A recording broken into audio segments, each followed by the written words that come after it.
Ito guys, oh, natubo na.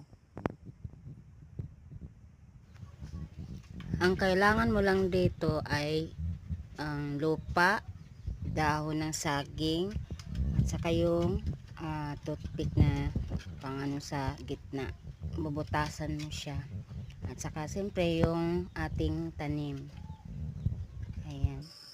Ito siling sinigang, pangsigang. Kamatis.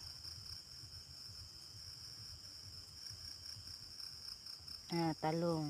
Ito yung ginawa ko dati na nilagyan ko ng seedlings. Tapos ayan na, hindi mo na siya kailangan na magpunla, tapos i-transfer mo dito sa